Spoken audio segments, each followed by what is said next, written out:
Hey gamers, this is Liz Davidson from Beyond Solitaire, and today I'm going to be reviewing Gate by Jason Glover. Alright gamers, we're going to have a look at Gate. This is a little Mint Tin game that I got off of Game Crafter. Well, actually I asked for it for Christmas, and I'm really glad that my boyfriend got this for me as a Christmas gift. Thank you, dear. And this is just a little solo Mint Tin tower defense game that we are going to have a little look at.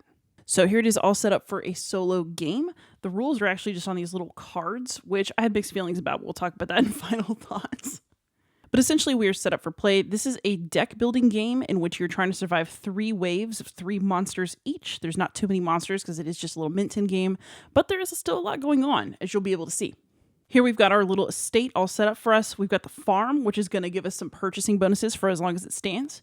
The tower, which will give us an attack bonus for as long as it stands. And then the gate, which is our total. And then the gate, which is the only thing that's truly between us and the monsters. If the gate should fall, then so do we, and the game is over. The other way to lose this game is to get to the top of the pyramid right here. Some of the monsters inspire fear, and we have to keep it under control. So you win by surviving all 3 waves of monsters. You lose by having your gate fall, or by collecting so much fear that your people just give up anyway. As the monsters approach, you fight them using the people in your deck. So this is a bit of a deck builder. You start with a little opening hand of 3 cards. As you can see, these cards have little symbols going down the left-hand side. You've got a coin, which is just purchase power, which we'll talk about. You've got like a little repair tool. You've got an eyeball. So if an eyeball's on your card, it's reducing fear. If it's on a monster card, it increases fear. And then you've also got some attack value at the bottom. Every single one of these cards is going to have different values in each of those areas, and you can only play each of your cards for one of its symbols per turn. So this monk is not worth 1 coin and 1 eyeball. It's worth 1 coin or 1 eyeball, depending on what I choose to do. So coins can be used for 2 things in the game. One is to recruit people from the market, so you can get new people with better stats and some special powers throughout the game. And then you can also use coins to complete what are called commands. So you can pay basically 2 coins to do 1 per turn of each other action. So you do 2 coins for 1 attack, 2 coins for 1 fear reduction, 2 coins for 1 repair.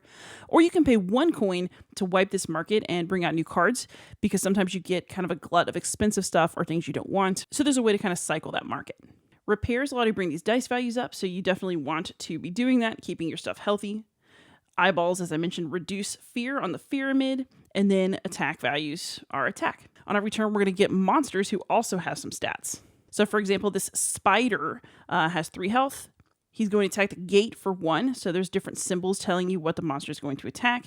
And there's also an eyeball telling you that he will inspire fear in your townsfolk. As fear occurs, you go up the pyramid, and as you cross each of these symbols, something will happen. So sometimes it's kind of good. This sun lets you draw a special hero card from the hero deck that has a pretty killer bonus.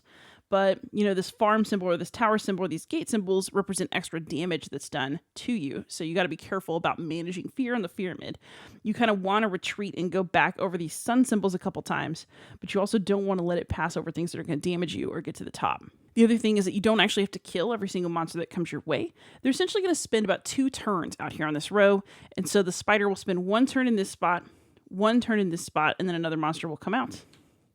And then on the 3rd turn, the spider will hit your gate, do 1 extra damage to it, and die. So part of the game is also strategically letting monsters through rather than trying to defeat every single one, because maybe I wanted to spend all my cards recruiting somebody this turn and didn't actually have time to do damage to something. So those are the types of decisions you'll be making in this game. It is fairly basic tower defense. Hopefully this gives you a good overview of what it's like. And now let's have some final thoughts. All right, so now for some final thoughts. First off, I want to say I'm generally impressed with what Gate is able to do. The constraints of a Mint Tin are very, very tight, and there is a whole lot of game in here. I love that there are deck building aspects, that there are some strategic aspects of the game where you're deciding which enemies to let go, where you're manipulating the pyramid, where there are basically just little decisions that you as the player can make along the way that make the game very interesting.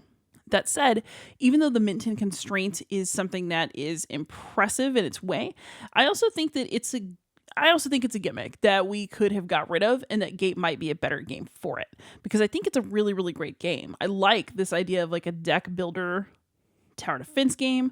I love the retro art. I love the way it looks, and I just kind of wanted more out of it. There are some little issues with Gate that I think are partially a result of its size constraints. And, I would like the game to maybe think bigger because I think it could be bigger than what it is. So, starting with just the smaller stuff, the rules are a huge pain in the butt. When you open up the tin for the first time, all the cards are mixed up together, and you have to go sifting through all the cards, pull out all the rules cards, and then put them in like little page number order before you can even start learning how to play the game. And I know it is what it is with Game Crafter, but it was vexing to have to deal with that.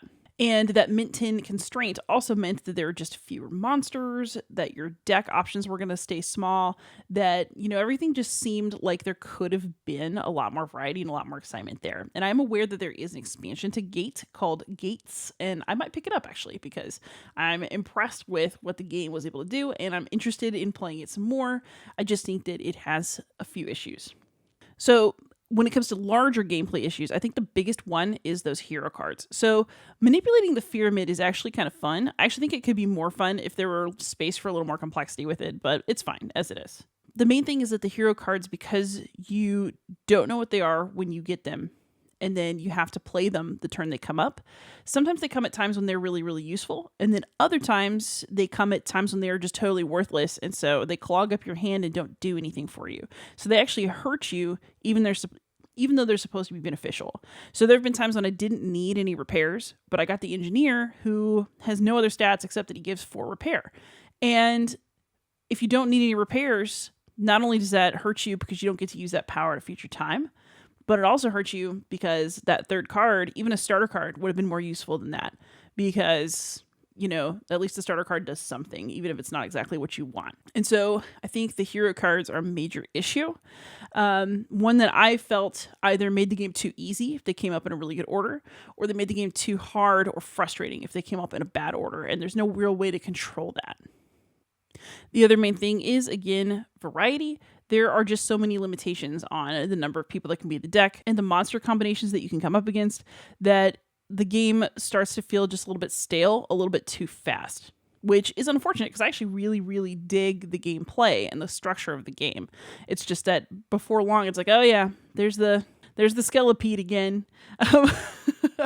And so this is one of those games that I think really has a lot of potential. It shows really intelligent design, and it offers really good gameplay, especially if you're on the move. Like, I can see myself keeping this in my desk and popping it out at lunchtime every so often, or, showing it to a student who needs to be entertained for like 20, 30 minutes in class.